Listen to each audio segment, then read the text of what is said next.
Sanbonani Dumelang, good evening and welcome to episode 173 of the Private Property Podcast. I'm your host, Zama. It's a Friday edition of the Private Property Podcast, and I do hope if you're joining us for the first time, you're going to go back to some of our old episodes. You've certainly missed out on some great episodes, so you want to make sure that you go back and catch up on some of the great content that we have brought on your screens. And talking about great content, I never come alone. Of course, we have various shows across these private property social media platforms with, of course, the Private Property Podcast screens every single weekday at 7 p.m. And on Wednesdays, we bring you the First Time Home Buyers Show with Estee, and that comes to your screens at 7:45. And we don't forget all those who are interested in all things agriculture and farming. We bring you the Farming Podcast on Tuesdays and Thursdays at 1 p.m. with Umbali Nyoko. And over the weekend, Chad takes you through some of the best estates that the country has on offer with the Developer Show. So if you're ever on the market or certainly exploring agricultural interests, we have all the shows that can help you navigate that. And something else that we have here is a big giveaway. We love giving aways, whether it's money, whether it's airtime, or any kind of other gifts across our social media platforms. And on the Private Property Podcast, we're doing a great giveaway where we'd have a competition running called Questions for the Champions. And all you have to do for Questions for the Champions is make sure you get 4 of your friends and family members, form a team of 5, give yourselves a unique name. Make sure then that you also watch the Private Property Podcast every weekday at 7 o'clock. And when you hop on the live, make sure that you make yourself known. If you give yourselves the team name, for example, hashtag Team YOLO, they were the winners of yesterday's competition, then make yourselves known when you join the live. Then wait until the end of the episode where we will be asking questions that are based on yesterday's episode, and the first team that answers all 5 questions that we have correctly walk away with 1,500 rands. So it's that simple. You give yourselves a team name, you all watch the live, and then wait until the very end and start answering the questions. Of course, you want to make sure that when you answer the questions, you say what team name you're in so that we're able to verify the results. We always announce the winners the following day because we always want to verify and make sure that we are giving away the money to the right people. So it's that easy to walk away with cash right here across the private property social media platforms. We're also running other competitions on our social media platforms. So you want to make sure that you're following us on social media, follow us across our social media platforms, and you'll be in touch with which competition we're running on which platform. And of course, if you want to get in touch with me, I'm on @zamantungwa_ on Twitter as well as on Instagram. Well, to get us started on this evening's conversation, it is a Friday. We love talking property, and I think it's such a great topic to get into just before we get the weekend started. If you've already started your weekend, perhaps you've got your glass of bubbly or your bottle of beer as you're watching us. Well, you're certainly in for a treat.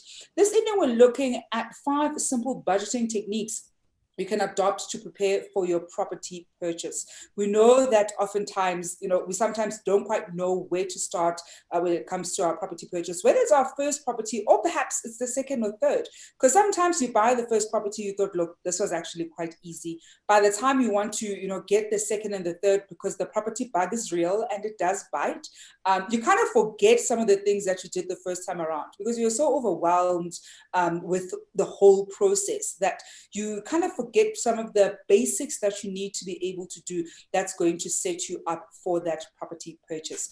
And I'm in conversation with somebody who needs no introduction to the Private Property Podcast team, certainly viewers at home, and that is Ekow Quagraine, who is the co-founder and CEO at B Grand Holdings. Ekow, good evening, and thank you so much for joining us. Good evening, Zama. Thank you for having me, and thank you to your viewers as well. Ekow, it's always so great talking to you because you are the man who understands finances. I mean, I always say that property is finance, and when you have a fundamental understanding that it's finance, you need to see where the money comes from, see where the money is going to. So you need to have a very clear sight of the money. Then you begin to understand, property, as much as there are all these other things that come into the property game, whether it's managing people, managing the tenant, but it's fundamentally about finances and understanding the flow of the money. And let's perhaps go through, the first, perhaps if you were to share with us what you would consider the most important budgeting technique we need to actually be mindful of when we're looking to buy a property. Okay, so to me, I think for starters, to make it simple for the viewers, we should, I think, start with what budgeting is. So to me, according to the dictionary, budgeting is an estimate of income and expenditure for a set period of time, right? But according to me, this is my definition of budgeting. Budgeting, according to me, is a strategy I use to make my money know me, like me, trust me enough to make me more money. And that's what I would like people to adapt, because then take out all the jargons and then just make it simple.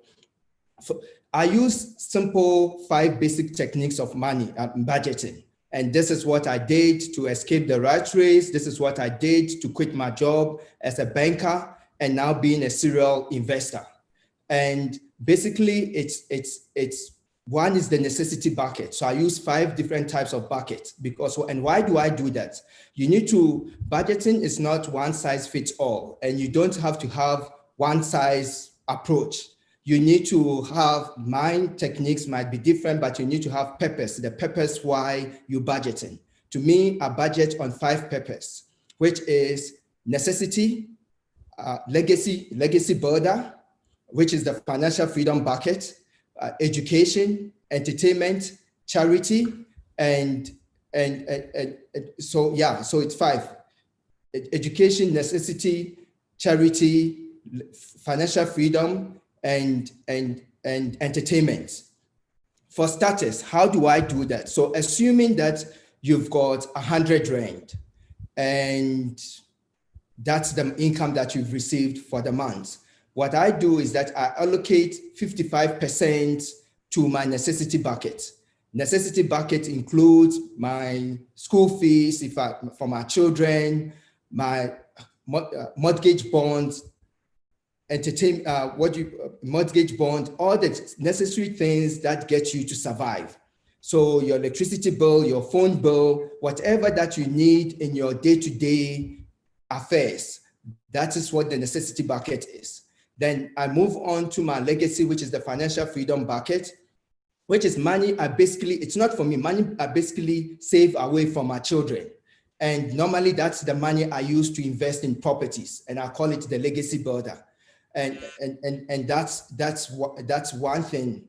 Then you move on to your education budget. You cannot be financially free, you cannot manage your money properly if you don't educate yourself.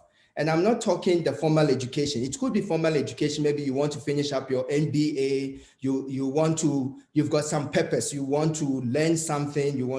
Anything that you want to learn, that's form part of education. But normally what I do is I get to books, go to seminars, go to classes. If I want to set up businesses, I need to go check similar businesses, the competitors, what they're doing out there, go to seminars, educate myself to know what kind of systems that I will use in terms of scalability, how to leapfrog and not get caught in a rat race. So that's what education is for. And my favorite, which is entertainment, all work hard. I believe in a system where it says work hard, play hard. So the entertainment bucket is then I allocate 10% to my entertainment bucket. And that's basically if I want to travel, if I want to go overseas, if I have let's say a car that you want to buy, anything that's playful, that's what I put that money aside for. Then we move on to charity. Charity is very dear to my heart. I believe in that we share. I believe in the power of leverage. The power of leverage basically meaning doing more with less time. And when you make that, you also need to share. And when you share, like what we're doing now on this platform, that is sharing, and that's charity. That's spending your time to educate South Africa and educate people that there is ample possibility for you to do whatever you want to do and whatever you set your mind on. Normally, what I do is that on that education, on the charity bucket, I split it into two, which is 5% goes to church and 5% goes to normal people, like maybe any charity program out there, or just basically buying food, giving it to a street kid. That is in a nutshell how my budget looks like. So, Ekow, I think I quite like the way that you sort of differentiate the way that you go about budgeting. How do you then sort of tie that into your property decisions? Because I'm sure people are like, okay, we understand the different ways that you make your money essentially work for you. So how do you then kind of use the way that you kind of, we'll say, sectionalize the money in the ways that you now are essentially budgeting for property purchases? Because I know that you're quite bullish in acquisitions. How do you then use that principle to help you acquire the properties that you want to acquire?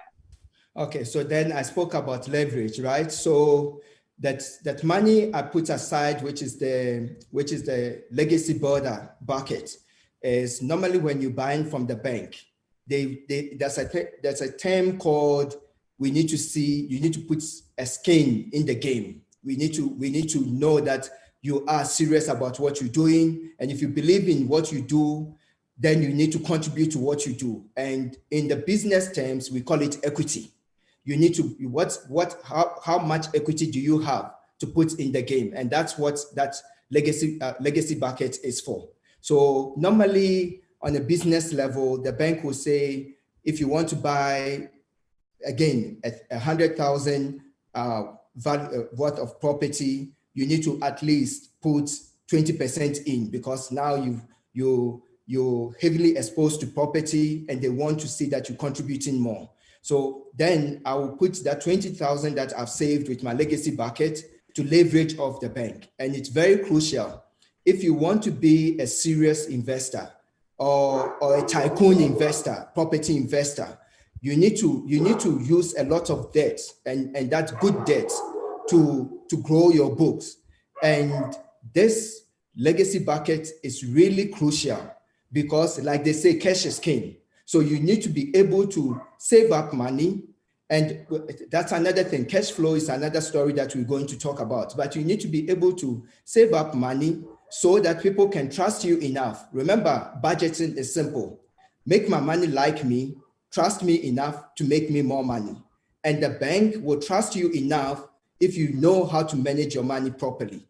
So if you take credit, for example, you need to be able to pay that back. So that's all techniques of managing money. And that's how I tie my budgeting into my property business. I want us to take a quick break, and when we come back then, Ekow, I want us to actually go through some strategies that our viewers at home can then start implementing, especially those who already have their primary residence and are perhaps looking at adding an investment property essentially as part of their property portfolio, and how they should start thinking about the way that they view money, how they should be budgeting for the money, and practical tools that they can use in order to be able to do so. I know that we tend to cater quite a lot to first-time home buyers, and of course, if you are a first-time home buyer, then the first-time home buyer show is probably the best show that you want to make sure that you tune into. We've also looked at first-time home buying quite significantly, and the various ways that you need to position yourself in order to be able to buy that first property. And oftentimes, certainly for a lot of us, that first property is your primary residence or a property that you yourself are going to be living in. But this evening, really interested in people who already have that primary residence, are perhaps exploring adding that additional property. Perhaps you want to take advantage of the historically low interest rates next year, and are trying to figure out how you should best be budgeting for it to set yourself up, perhaps making that acquisition late into Q1 or perhaps going into Q2. And maybe you've already started saving up a little bit because you already know that you're going to have, transfer costs and bond registration costs and those kinds of costs involved in a transaction. And now you're really trying to best figure out how you should be structuring your property portfolio, because this is probably going to be your first rental property, and just the different ways that you should be thinking through about it. Now we're going to go for a quick break, and when we come back from this, I want to hear from viewers at home who already have rental properties. So this isn't for if you only have a primary residence. Maybe you've got one, maybe two, maybe even more. How did you go about saving up for that second property? Because sometimes you must put down that 20% deposit. Maybe it's quite an expensive property, so even the transferring costs were quite hefty. What strategies did you use in order to be able to best budget for your rental property? Do share your experience with us down here below, and we'll be back just after this.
One second.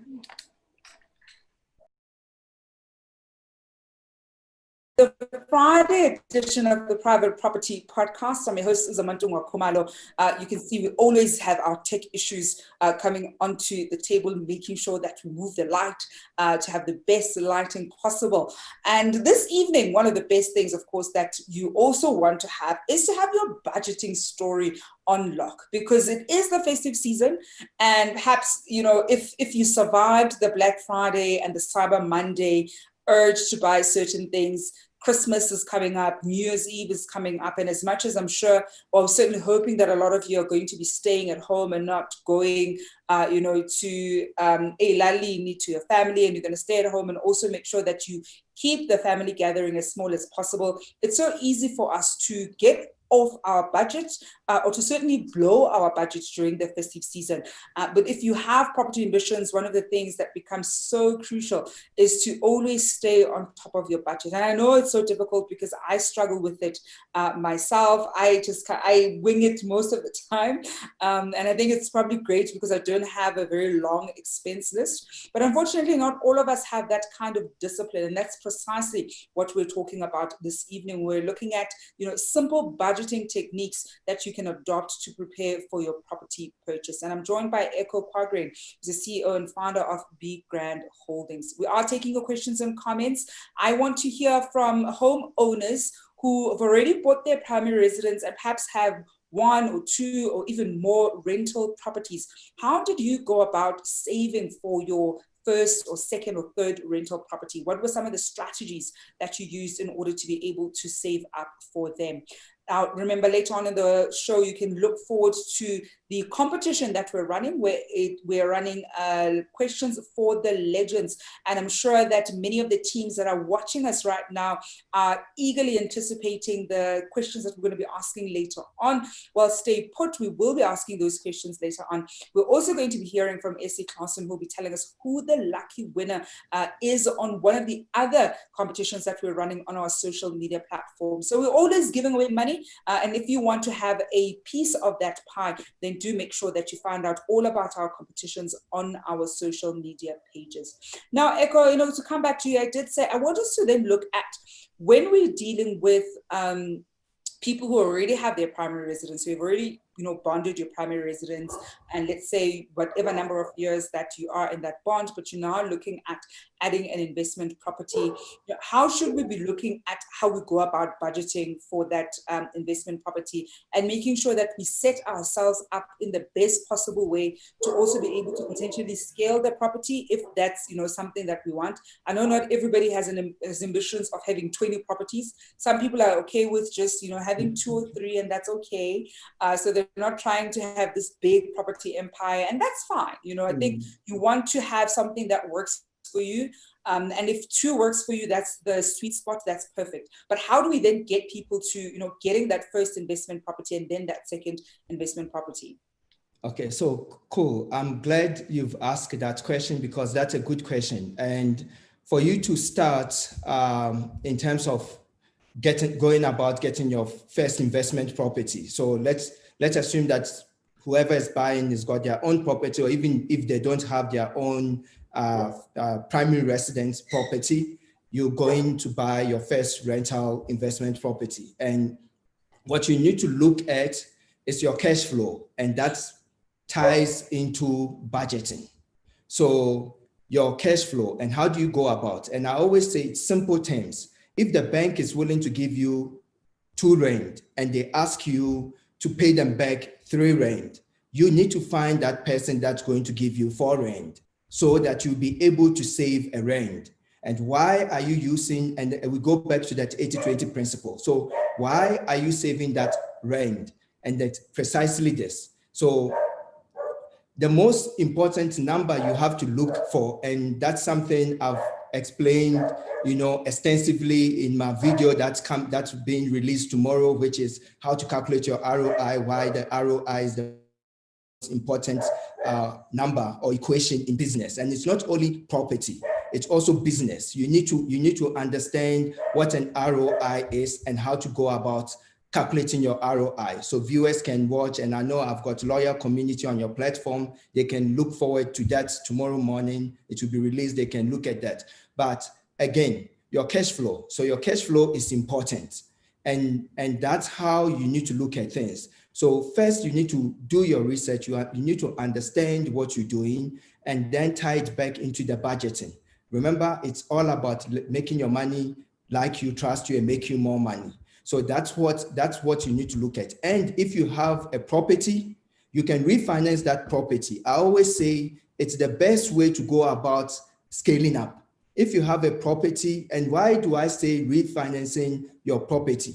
Because there will be an equity portion. So for example, you bought a property for 100 rand, you've paid it down, and you only owe the bank 80 bucks. Then you've got a 20 rand equity in the business. You can then use that 20 rand equity as a down payment for your investment property. And that will minimize the mortgage that you pay on a monthly basis. And once you've done that work properly and you understand that the rental market is higher than what the bank is going to ask you to pay, then you fine. But you must also know there are other expenses, operating expenses that you need to consider. And hence, it's very crucial, and hence it's important to look at your ROI, understand the numbers, understand what you want to do and where you want to go. The crucial thing, it's not even only the budgeting, it's why. The first question is, why am I doing this? If you're going in for fun, don't do it. Don't call it investment. That's number one. If you're going in for fun, don't bother. You're wasting your time. If you're going in for business, then think business.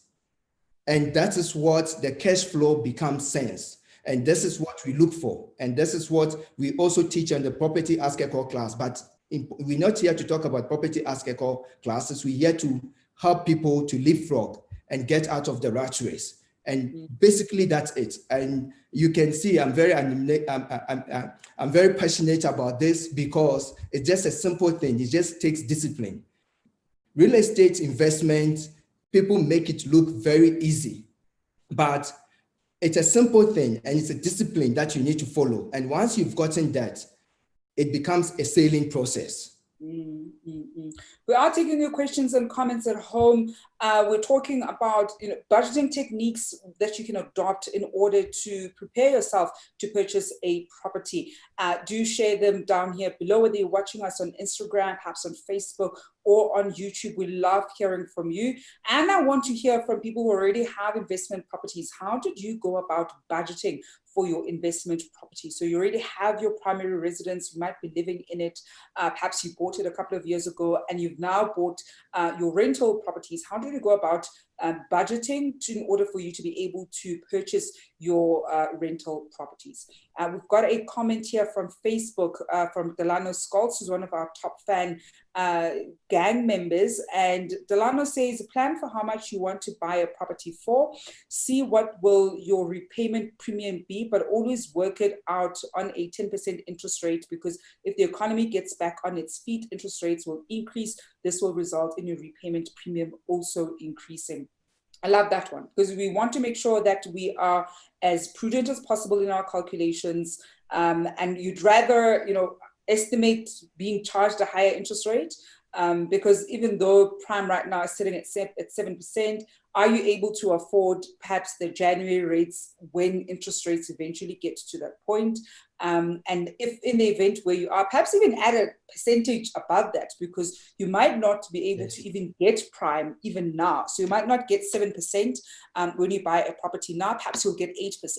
So you would have essentially gotten prime plus one. So you really want to have various iterations of how much your interest rate is potentially going to be, and almost see at which level do you stop being able to comfortably afford it. I think one of the things that I sometimes also use is, are you able to afford the repayments and the maintenance and the levies and the rates all by yourself? So if somehow you have a 0% occupancy, will you be able to afford it, and for how long? Let's say you'll be able to afford it in perpetuity. So you've got that much cash flow that if you were to stay like that, let's say for the next year, you'd be able to afford it. That's fantastic, right? So you're very liquid because you've got that kind of money. You're not relying on the rental income coming in. In the event where perhaps you're relying on money you've saved to keep you afloat, how many months is that? Is it a 3-month period? Is it a 6-month period? So if you don't get that tenant in a 3-month period or a 6-month period, then you're no longer as liquid as you probably were, because you may have to tap into your own essentially salary now, or where you get your primary income. So having those kinds of different ways of looking at an additional property is so crucial. And I'd probably add, and this is maybe in some ways a mistake that I made, is sometimes don't try to scale your portfolio too quickly, too early on. And it isn't even just about gearing. Perhaps you can handle being overly geared, but from a cash flow perspective, from an occupancy perspective, you might just find that, you end up having, let's say, a vacant unit. Let's say you own 10 properties, right, that you bought very in quick succession, and 7 of them are occupied, but 3 aren't. Now, 70% occupancy might seem great, but let's say if you're just gone a bit slower, you would have been able to maintain 100% occupancy. So I think being able to look at it like that and take it step by step and not rush too much becomes so crucial. Ekow, I'm keen to hear from you, before we wrap up, any last thoughts around some of the things we probably shouldn't try to jump into when we're buying the investment property, because I think some people are now trying to rush it because they're like, look, interest rates are low, there's so many great deals. What are some of the things that we probably shouldn't try to rush into as we make that decision and eventually buy that investment property? Okay, so I think you've said it well, but what I will add on is underestimating your expenses. And that's what we need to be careful of. We should not rush into, like you said, you've said it perfectly, but do not underestimate your expenses. And don't go into buy a property without going to visit the property. You need to look at that property. It's very crucial.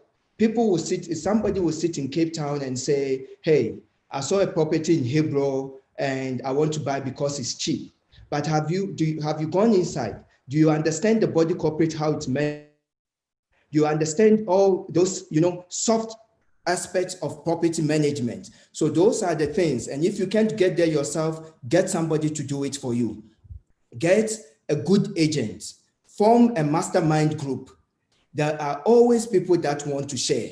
So have a team of professionals around you and tap into those resources. Those are the things that I would advise people to look at. And all the things that you've said together with what your viewer said ties down into the ROI. because your ROI basically is your net profit over your cash invested.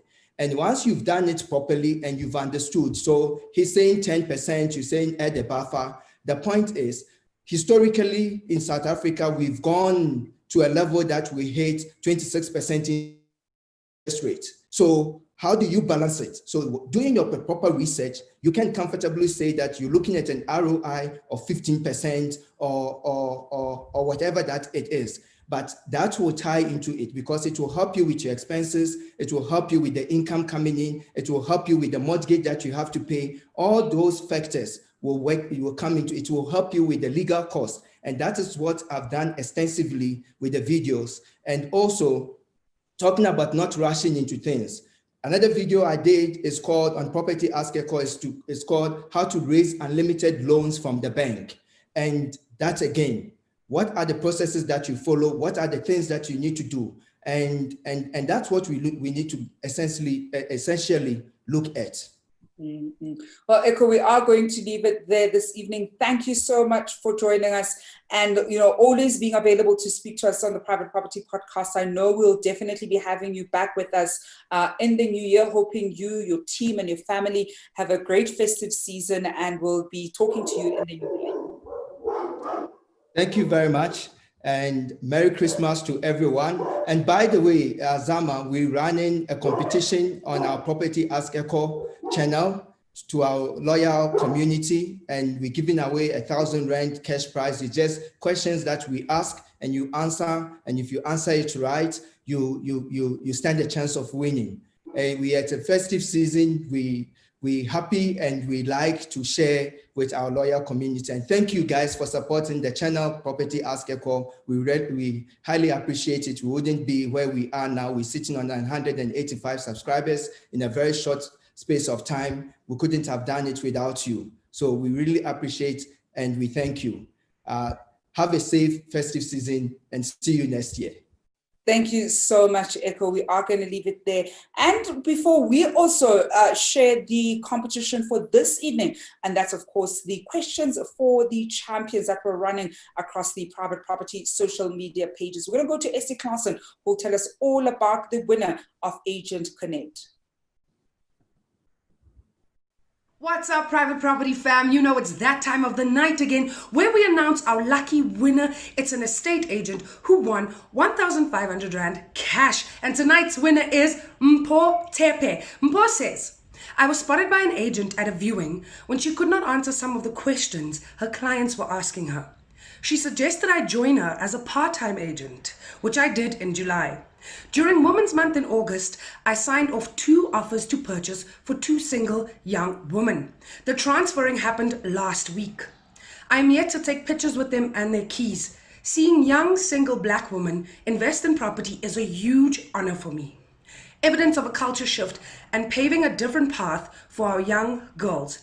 I am proud to be an intern agent at LDP Properties. Well, there you have it. That was Mpho's story. You too could win 1,500 Rand cash. Tell us why, what was your highlight of 2020, and how you remained on top of your game. Thank you. We'll see you guys again tomorrow night. Back over to you, Zama.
Welcome back to the Friday edition of the Private Property Podcast. I'm your host, Zama Khumalo.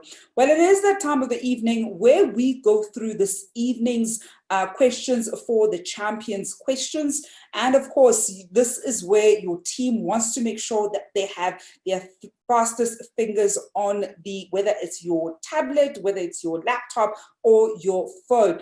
And I'm going to go through the first one. And remember, these are based on yesterday's conversation, which was understanding real estate trends and navigating remote working. And the first question for this evening, and again, it's true or false. So it's a statement, and you need to answer below true or false. Remember, when you answer, when I use the hashtag, the team name that you are. So if you've given yourselves, for example, hashtag Team Orlando Pirates, make sure that you share the team name as well as the answer so that we can track who the answer is coming from. And the first statement, true or false, is remote working is a process of buying office space from an online seller. I'm going to repeat that. True or false, remote working is a process of buying office space from an online seller. And if you know what the answer is, use the hashtag of your team name as well as true or false down here below. And the second statement is a sublease is a lease of a property by a subtenant to a tenant. That is, a sublease is a lease of a property by a subtenant to a tenant. Let us know if this statement is true or false. Share your answer down here below. Remember to use the hashtag of your team. That's very crucial. It's the only way that we can verify which team answered which answers first, so that we're able to award the lucky winning team. And of course, that winning team is going to be walking away with 1,500 rands. And the third statement is capital expenditure, or CAPEX, are funds used by a company to acquire, upgrade, and maintain physical assets such as property. And that's, again, true or false. So capital expenditures, or CAPEX, are funds used by a company to acquire, upgrade, and maintain physical assets such as property. Do let us know if this statement is true or false down here below. And the fourth statement is, if you sign a short lease contract, the landlord is more likely to help you with the CAPEX. So if you sign a short-term lease or short lease contract, the landlord is more likely to help you with the CAPEX. True or false? Do let us know down here below. Remember, all you have to do to stand a chance of winning that 1,500 rands is to make sure that you recruit 4 of your friends and family and you form that team of 5. And you tune into the show live every weekday at 7 p.m. Make sure you watch the whole episode until the very end so that you're able to answer the questions when we ask them. And all team members need to indicate that they are present and watching so that we know that you were indeed on the live. Now, the last statement, again, true or false. If a landlord starts to accept less income on their building's worth becomes a capitalized value of that rental. True or false? And I'm going to ask that one again. If a landlord starts to accept less income on their building, the building's worth becomes a capitalized value of that rental. And these questions are based on yesterday's episodes. Remember, yesterday we were talking about understanding real estate trends and navigating remote work. And so if you want to make sure that you stand a chance of winning the money, you want to watch the whole episode, because we ask the questions the following day and you're going to be ready. The questions are fairly simple. We want to keep it nice and easy so that you're able to walk away with the cash, because we love being in a giving spirit. It's a festive season. We've had a very terrible year and want to make sure that we do the best that we can to make it just a little bit better for you and your friends and family. Well, talking about friends and family, it is the weekend, and I do hope that many of you are going to be staying safe and trying to avoid as many events as possible. I saw that the Health Minister, Dr. Zweli Mkhize, was actually doing an address just before we started our live, where he was talking about how there's a new strain of the COVID-19. Essentially, there's a new strain that's we have here in South Africa. And so we essentially have to be more vigilant because of that. So if you can try and stay indoors, let's try to get through the this second wave. It seems as though it's going to be worse than what we experienced with the first wave. So do make sure that you stay at home as much as possible. And of course, over the weekend, you can tune into the Developers Show with Chad. That can keep you company, as well as Show Day, where we look at, the different properties that you're able to also explore. So there's always something in store for you across our social media platforms. So do make sure that you always tune in and see what you can catch up on. Well, that's it from me, Zama Khumalo, and the rest of the Private Property Podcast team. We do hope that you're going to, as usual, stay home and stay safe.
Hi, I'm Nicoline Terblanche and I'm part of the SA Women's Hockey team, and I'm the Technical Director of Tax Hockey, and I'm also the Assistant Coach for the First Team Ladies. I moved to Quagraine about 5 years ago. Quagraine is a really safe place and the people are really kind. Some of my friends live really close by in suburbs like Equestria and Olympus.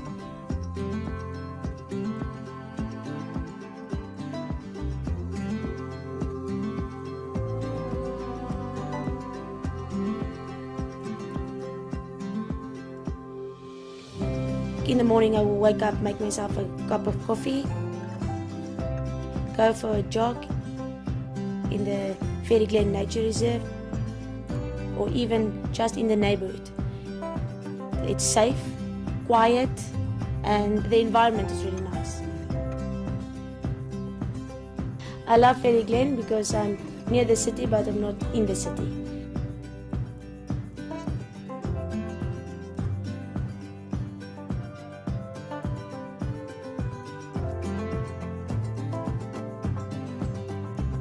I like to go to Pretoria Country Club to clear my mind, on my own, to relax and just to enjoy a round of golf.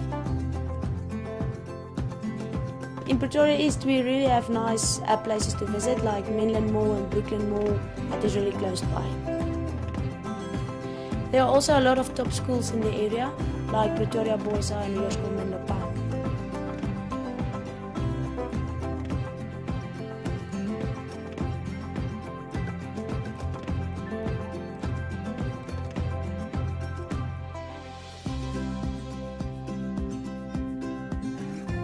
One of the most beautiful places to see the whole of Pretoria is the Fort Kapperkop viewpoint. And that's my neighborhood.